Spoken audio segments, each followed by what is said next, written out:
Guys, कैसे हैं सब लोग। आज हम बात करने वाले हैं प्राचीन भारत के इतिहास के बारे में। ये हमारा टॉपिक रहेगा। आज इसके बारे में हम कुछ मेन बातें जानने वाले हैं। अब पहले पॉइंट पे आते हैं हम। तो इतिहास का पिता हेरोडोटस को कहा जाता है। दूसरा, प्राचीन भारत के इतिहास में संबंधित प्रथम वास्तविक पुस्तक किसे माना जाता है? रास तरंगिणी। इसके लेखक है कल्लण। तो 3 चिन्ह वाले प्राचीनतम सिक्के क्या कहलाते हैं? आहत सिक्के, पंच मार्क्ड कॉइन्स। तो उसके बाद हम आते हैं कि सिक्कों का अध्ययन को मुद्रा राक्षस कहा जाता है। भारत में प्रौद्योगिकी प्रागैतिहासिक खोज प्रारंभ करने का श्रेय डॉक्टर प्राइमेज को जाता है। फिर हम दूसरे की बात करें, भारतीय प्रागैतिहासिक अध्ययन से संबंधित प्री हिस्टोरिक इंडिया की कृति।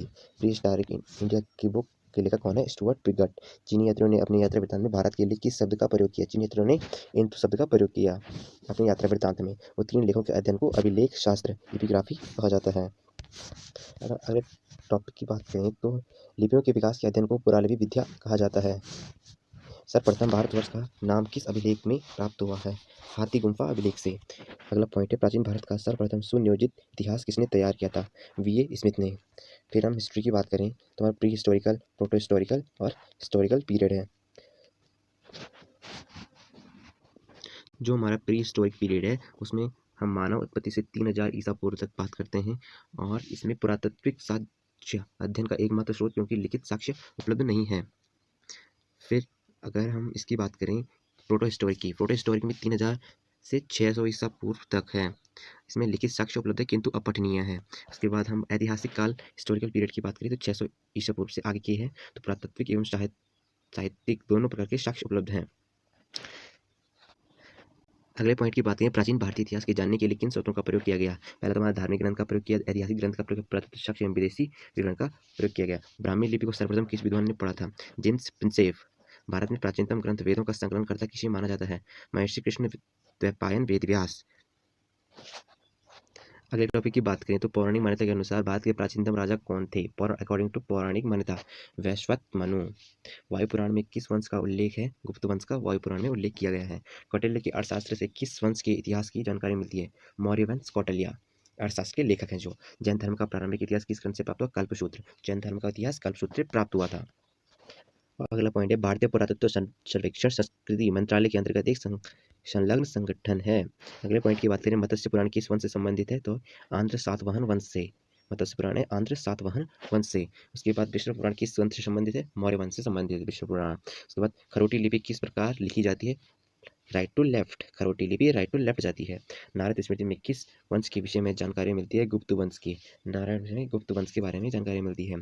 स्मृति ग्रंथों में सबसे प्राचीन एवं प्रमाणिक पुस्तक कौन सी मानी जाती है? मनुस्मृति। शुंग वंश काल का मानक ग्रंथ किसे कहा जाता है? मनुस्मृति को। मनुस्मृति 2 है। स्मृति ग्रंथ में सबसे प्राचीन एवं प्रमाणिक पुस्तक कौन सी है?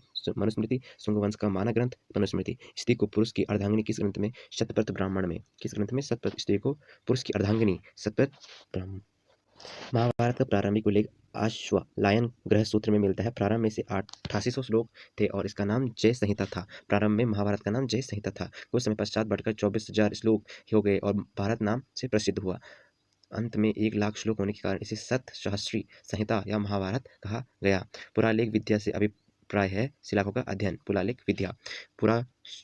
पुरावशेष का महानतम अन्वेषक किसे माना जाता है? डार्विन को। इब्न बतूता का यात्रा वृत्तांत किस नाम से प्रसिद्ध है? रहला। इब्न बतूता का यात्रा वृत्तांत रहला। वेनसांग ने किस विश्वविद्यालय में बौद्ध धर्म का अध्ययन किया? नालंदा विश्वविद्यालय इन बिहार। अब हम बात करें कि प्रमुख अभिलेख व शासक की। अभिलेख और शासक। अभिलेख है हाथी गुम्फा अभिलेख, कलिंग नरेश खारवेल उस समय का शासक था। ऐहोला अभिलेख का पुलकेशिन तृतीय। नासिक अभिलेख का गौतमी बलश्री। जूनागढ़ अभिलेख का रुद्रदामन। प्रयाग स्तंभ अभिलेख का समुद्रगुप्त। मंदसौर अभिलेख का मालवा नरेश यशोवर्मन। ग्वालियर अभिलेख का प्रतिहार नरेश भोज। देवपाड़ा अभिलेख का बंगाल शासक विजयसेन। भित्री एवं जूनागढ़ अभिलेख का स्कंदगुप्त। बौद्ध स्तंभ लेख में किसकी जानकारी मिलती है? शुंग वंश की बौद्ध स्तंभ।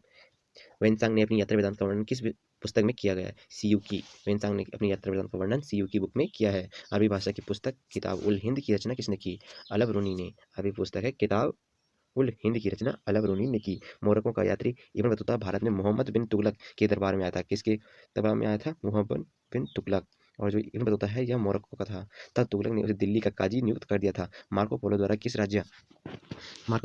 राज्य की यात्रा का अभिलेख उल्लेख किया है पांड्या राज की मार्को पोलो द्वारा। पतंजलि के महाभाष्य से किस वंश के इतिहास का पता चलता है? शुंग वंश का पता चलता है। अब हम बात करें कि लेखक, समय और चीनी लेखक कौन कौन से थे और उनका क्या रोल है। फाहियान है, जिसका समय काल है 399 से 414 ईस्वी तक, और रचना भारत दशा का वर्णन इसने किया था। और यह एक प्रथम चीनी यात्री था जिसे चंद्रगुप्त द्वितीय विक्रमादित्य के समय भारत की यात्रा की थी। इसने गुप्त काल में वस्तु विनिमय का माध्यम कौड़ियों तथा चंद्रगुप्त मौर्य में राजप्रासाद राजमहल को देव निर्मित बताया था। दूसरा वेनचांग 629 से 645 ईस्वी, इसकी रचना है सीयू की पाश्चात्य संसार के लेख। वेनसांग सम्राट हर्षवर्धन के समय भारत आया था। इसने हर्ष को शिलादित्य की उपाधि में विभूषित किया। इसे यात्रियों का राजकुमार, शाक्यमुनि नीति का पांडित्य कहा जाता था। इत्सिंग, ये 673 से 675 के बीच इसका समयकाल रहा था। प्रसिद्ध बौद्ध भिक्षुओं की आत्मकथाएं इसने अपनी रचनाओं में लिखी थी। चीनी बौद्ध यात्री जो नालंदा विश्वविद्यालय में अध्ययनरत रहा, यह पढ़ाया है नालंदा विश्वविद्यालय में। सती प्रथा का प्रथम लिखित साक्ष्य 510 ईस्वी के भानुगुप्त के एरन अभिलेख एरन एडिक्ट से प्राप्त हुआ। किसका? सती प्रथा का 510 के भानुगुप्त के एरन अभिलेख से प्राप्त हुआ।